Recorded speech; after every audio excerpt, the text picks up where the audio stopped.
Is Armored Core 6 a Souls-like? Well, we've got the dodge system, but not the right death system. It certainly is hard enough. It just raises another question that really should be answered first. What exactly is a Souls-like game? What defines something as being Souls-like? No. Wait. There is a better question to ask here, and that is, what is a genre? It appears on the surface that genre is well defined. Basic dictionary definition is a category of artistic composition, as in music or literature, characterized by similarities in form, style, or subject matter. So, you've got your fantasy, your science fiction, your romance. There's something about that, isn't there? Can't you have a science fiction romance or a fantasy romance? It's because of that or in the definition. It's that or that creates genres of genres, or supergenres, if you will. While one considers fantasy and romance to both be genres, as both of them are categories which categorize a similarities in subject matter, the areas in which they describe that subject matter differ. Fantasy describes the setting, the world building, while romance details the plot. So you could have a fantasy romance or a science fiction romance. The purpose of these categories is so that we can quickly filter out the things that don't interest us. If I want to see a hero overcome a villain, but I'm not especially interested in seeing details of any kind of romance, I steer clear of the romance section, and I head towards more the action and adventure sections of the bookstore. Likewise, if I want to see elves and dwarves, but not spaceships and aliens, then I steer away from the sci-fi section and into the fantasy section, and look for a book that describes itself as action, adventure, fantasy. And this can be done with minimal spoilers, and a minimal waste of time trying to read something I was never particularly interested in engaging with at that time anyway. Here in the gaming space, though, we have another way of describing things. Plot and setting are important, but we also have gameplay, which is oftentimes more important than plot or setting, these other types of supergenres. So if you want a game with a side-on view and platforming, but not the first-person view, then you wouldn't steer towards a first-person shooter, you'd steer towards a 2D platformer. Those are gameplay supergenres. With all this overlap and supergenre typing, it's apparent how we get these gigantic pile-ups. It's a romance, action, comedy, fantasy, noir, visual novel. Each of these words does tell you something about the work, and will either pull you towards it or push you away from it, depending on whether or not you like any of these types of particular genres. This is also why we start to get the opposite of the supergenre, the subgenre, when people start to describe a genre in terms of drilling down and finding new ways of mixing these together or fleshing out hyper-specific details of a given genre to the point at which you wind up remixing something up enough and it becomes something genuinely novel, something worth having a new word to describe.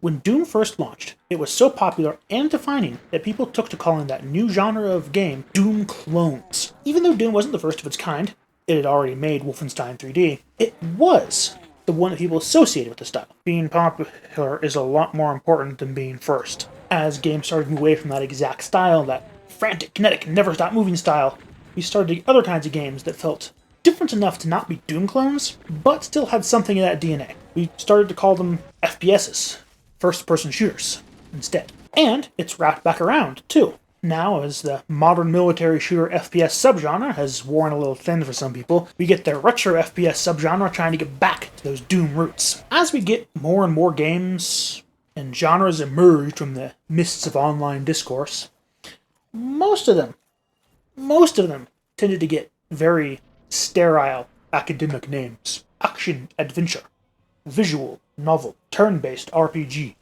CRPG, JRPG. But there does remain one, at least one, to my knowledge anyway. There are a lot of genres and subgenres out there of gaming, but there is one very popular one that does retain that follow-the-leader style. Roguelikes, which is a genre so well-defined that the formula that iterates on that very slightly in a way that breaks the progression that most people associate with roguelikes got a slightly different moniker, specifically the roguelite genre. Different in a very slight way, but, well, So this brings us back to that second question about what exactly is a Souls-like game. Unlike roguelike, which has a definition that is very well defined, a definition that a group of developers came together in 2008 in Germany to basically hash out what defines something as being a roguelike. A lot of people will still try to basically list that as probably the best definition of roguelike, the Berlin interpretation of it. Souls-like is the result of people, basically in 2011, people plugged in Dark Souls to their PlayStation 3s and their Xbox 360s and said, wow, this is different, this is new, this is something altogether new. It isn't my exact definitions of what an action RPG would do. It mixes things up, and therefore it needs a new subgenre to define it. And with that, people started calling things the Dark Souls of its kind. But that had a lot more to do with Dark Souls' supposed difficulty, not its gameplay style or gameplay elements. Cuphead is just a hard platformer. It's not a Souls-like. And this is where the issue stems from. What is the Souls-like genre? What defines it? What does a game need to be a Souls-like? Is it even a useful genre distinction? Is it the difficulty? Well, how hard are the Souls games, really? When I first got my experience with Dark Souls, it was back summer after the game had released, 2012. Rented the game from Blockbuster for a friend's Xbox 360. After 8 hours, I had barely made it to die into the Taurus demon. But after another friend got me into the PC version and helped kind of guide me through it and better understand what the game was, well, by the time Dark Souls 3 came out, I no-hit Udex Gundyr on the very first try. The X game is the Dark Souls of a genre is just a game review meme at this point. Is it the stamina system? Is it the progress is only lost if you die a second time before recovering it? Death system? Is it a combination of all those things? Well, it's obviously a broad combination of those and perhaps some other things. One of the more consistent elements is probably the death system. A lot of people usually use that to describe Souls-like. And that's the problem with the term Souls-like. No one can really agree on what makes something a Souls-like. Honestly, a better term might be Souls clone, considering the fact that games people can definitely are Souls-like, adhere very closely to that formula set out in the original Dark Souls games. Some of them, like Lords of the Fallen, were even criticized at their time for being carbon rip-off copies of Dark Souls rather than something different. Games that escaped from that, Neo, Code Vein, Remnant from the Ashes, all definitely adhered close to that formula, but also did things enough in their own way to differentiate themselves from just being a carbon rip-off copy of Dark Souls. Even Bloodborne really doesn't fit quite to the same degree that Dark Souls 2 and Dark Souls 3 definitely fit to that. Elden Ring adheres a lot closer to that exact formula as a Dark Souls 4, almost, than Bloodborne did. And now we circle back to the question that originally brought us here, about Armored Core 6, Fires of Rubicon. Is it a Souls-like? Has FromSoft ruined this old franchise in the name of capturing that new gamer audience of Souls players? Absolutely not. Armored Core 6 does not fit the mold of a Souls-like. It does so little to fall into that. Yeah, it's hard, it has a dodge, but that does not a Souls-like make. There is another game in the recent FromSoft library this actually happened to.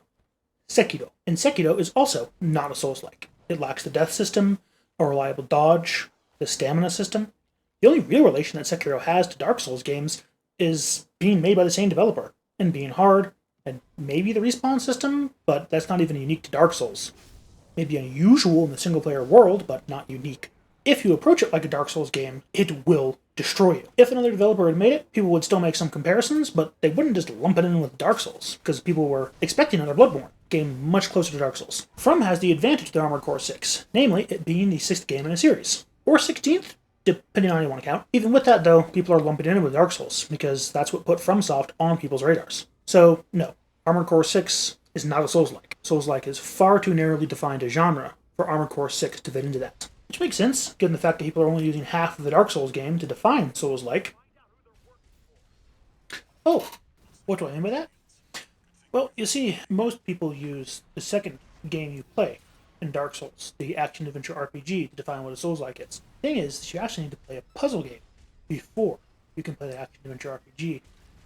We're getting a little beyond the scope of this particular video, though, so tune in next week for Dark Souls, A Tale of Two Games.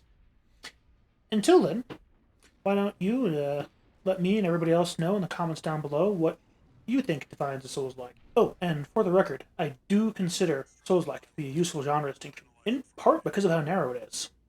When a game describes itself as being Souls-like and everyone says, oh, this is definitely a Souls-like, you really know what you're getting yourself into with that.